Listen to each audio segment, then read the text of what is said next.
আসসালামু আলাইকুম সবাইকে। নতুন একটি ভিডিওতে আবার স্বাগতম জানাচ্ছি। আজকে আমি খুব ইন্টারেস্টিং একটা ভিডিও নিয়ে এসেছি, সেটি হলো 431 শান্ট রেগুলেটর আইসি দিয়ে কন্ট্রোল করা ল্যাপটপের অ্যাডাপ্টারের ভোল্টেজ আপনারা কিভাবে বাড়াতে পারবেন। এর আগেরবারের ভিডিওতে আমি শুধু ভোল্টেজ কমিয়ে দেখিয়েছি, কিন্তু এবারের মেইন টার্গেট থাকবে ভোল্টেজ বাড়িয়ে 24 ভোল্টে নেওয়া এবং একটা ফিক্সড আউটপুট ভোল্টেজ সেট করে রাখা। আমি সকল টেস্টিং 24 ভোল্টে করে দেখাবো, কিন্তু সবশেষে আমার দরকার হলো 22 ভোল্ট, তাই আমি এটাকে 22 ভোল্টে সেট করে রাখবো। এছাড়া আরেকটি বিষয় নিয়ে আলোচনা করব, সেটা হলো ল্যাপটপের অ্যাডাপ্টার কেন শক করে, এটাকে আপনারা কিভাবে ফিক্স করতে পারবেন, এবং পার্মানেন্টলি যদি শক না খেতে চান তাহলে ট্রেড অফ গুলো কি কি। তো চলুন আজকের ভিডিও শুরু করা যাক।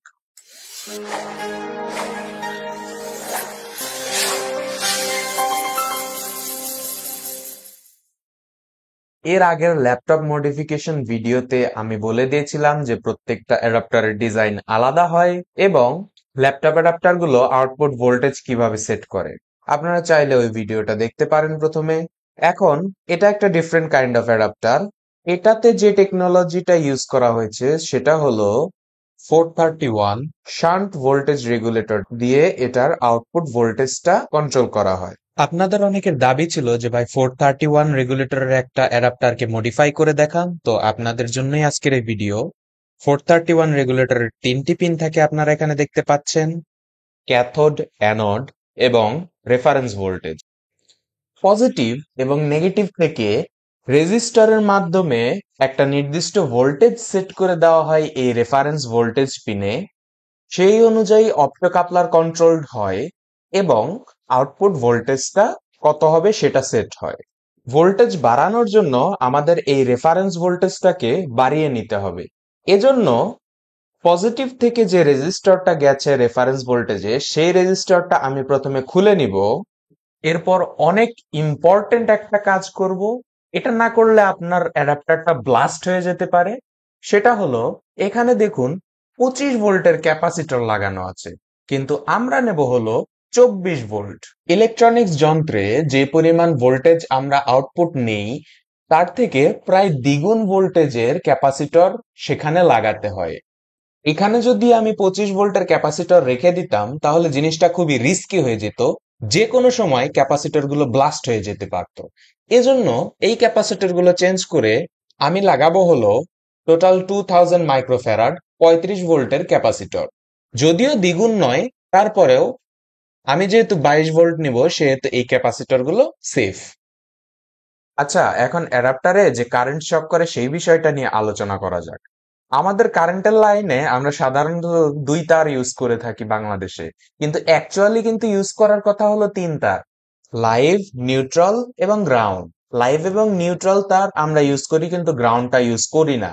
এখন ল্যাপটপের অ্যাডাপ্টারের তৃতীয় যে তারটা থাকে সেটার সাথে সেফটি ওয়াই ক্যাপাসিটর দিয়ে আউটপুট ডিসি ভোল্টেজের নেগেটিভের লাইনটা লাগানো থাকে। এখানে আপনারা দেখতে পাচ্ছেন সেটা। এখন যেহেতু এসি কারেন্ট, সেহেতু কিছু পরিমাণ লিকেজ ভোল্টেজ এটা দিয়ে আউটপুটে চলে আসে। এই ক্যাপাসিটরটার অনেক সেফটি ফিচার্স আছে।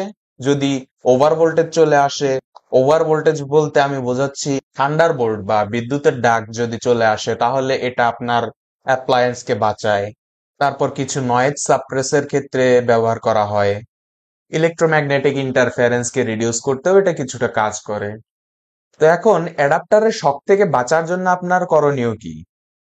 বাসায় যদি আপনার লাইভ, নিউট্রাল এবং গ্রাউন্ড তিনটা কানেকশন থাকে তাহলে প্লিজ প্লিজ গ্রাউন্ড কানেকশনটা করে নিন, অথবা গ্রাউন্ড কানেক্টেড মাল্টিপ্লাগ ইউজ করুন। সেক্ষেত্রে আপনার সলিউশনটা হয়ে যাবে, আর কখনো শক খাবেন না। কিন্তু যদি গ্রাউন্ড কানেকশন না থাকে এবং আপনাকে শক নাই খেতে হয়, তাহলে আপনাকে সেফটি ওয়াই ক্যাপাসিটরটা খুলে ফেলতে হবে। শক খাওয়ার আর কোনো চান্স আপনার থাকবে না। কিন্তু মনে রাখবেন, যদি বজ্রপাত হয় তাহলে অ্যাপ্লায়েন্স নষ্ট হওয়ার একটা ঝুঁকি থেকে যাবে। খুবই সেনসিটিভ ইলেকট্রনিক্সে আপনি আর এটা ইউজ করতে পারবেন না। যেমন রেডিওর যদি পাওয়ার দিতে যান, রেডিওর পাওয়ার বলতে রেডিও ফ্রিকোয়েন্সি রিমোট কন্ট্রোল কোনো অ্যাপ্লায়েন্স যদি ইউজ করতে যান, তখন সেখানে দেখবেন কিছু নয়েজ চলে এসেছে, যার কারণে রিমোট বা রেঞ্জটা বেশি দূর কাজ করছে না। যদি আপনি সেফটি ওয়াই ক্যাপাসিটর খুলে ফেলেন এক্ষেত্রে। আর যদি খুবই সেনসিটিভ ইলেকট্রনিক্স আপনাকে ইউজ করতে না হয়, যেমন নর্মাল লাইট জ্বালাবেন বা অ্যাম্পলিফায়ার চালাবেন বা ফ্যান চালাবেন, হাবিজাবি চালাবেন, সেক্ষেত্রে কোনো ধরনের সমস্যা নেই। তো বৈদ্যুতিক শকের বিষয়টা আশা করি আমি ক্লিয়ার করতে পেরেছি।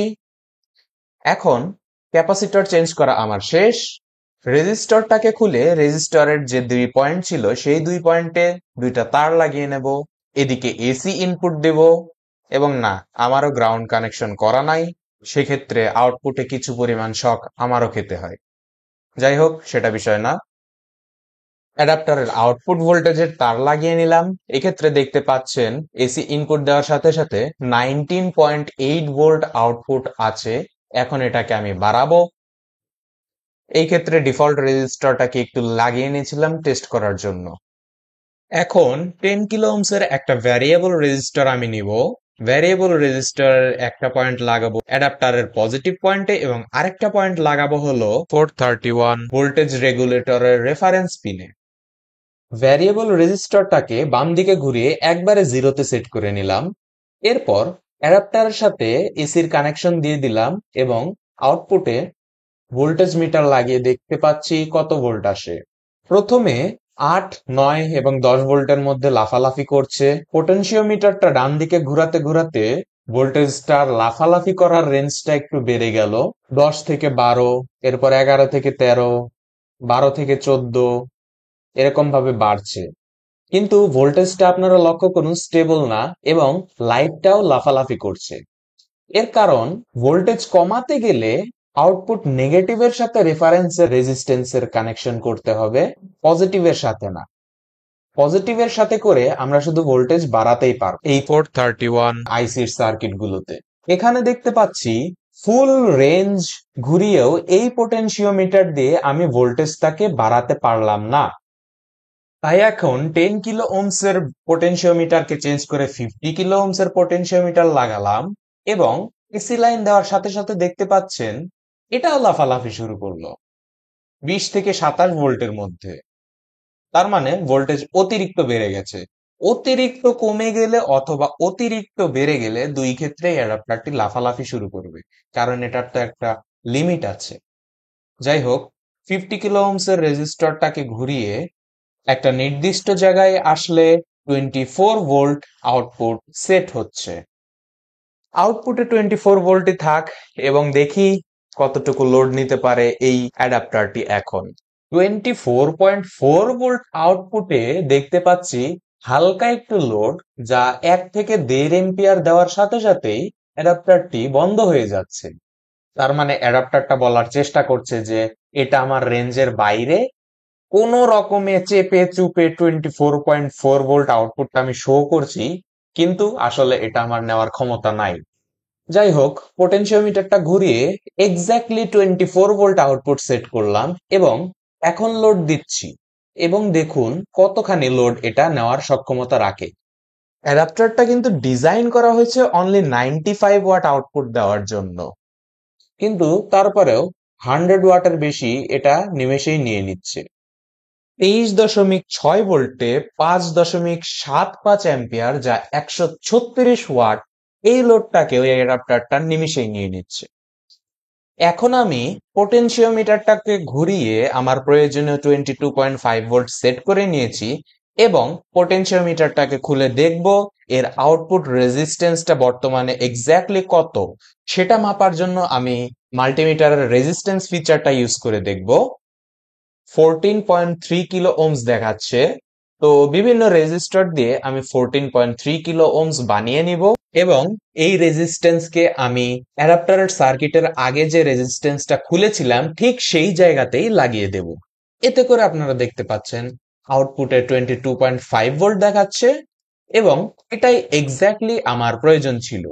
ঠিক এভাবেই আপনারাও 431 ভোল্টেজ রেগুলেটর দিয়ে বানানো বা ডিজাইন করা ল্যাপটপের অ্যাডাপ্টার বা 12 ভোল্টের অ্যাডাপ্টার, যে কোনো অ্যাডাপ্টারই হোক না কেন, সেটার আউটপুট ভোল্টেজটাকে বাড়িয়ে নিতে পারবেন। তো আশা করি আজকের ভিডিওতে আপনাদের ক্লিয়ার হয়েছে যে 431 এর সার্কিটগুলো কিভাবে কাজ করে, এটার ভোল্টেজকে কিভাবে বাড়ানো যায়, এবং অ্যাডাপ্টার শক করলে সেক্ষেত্রে করণীয় কি।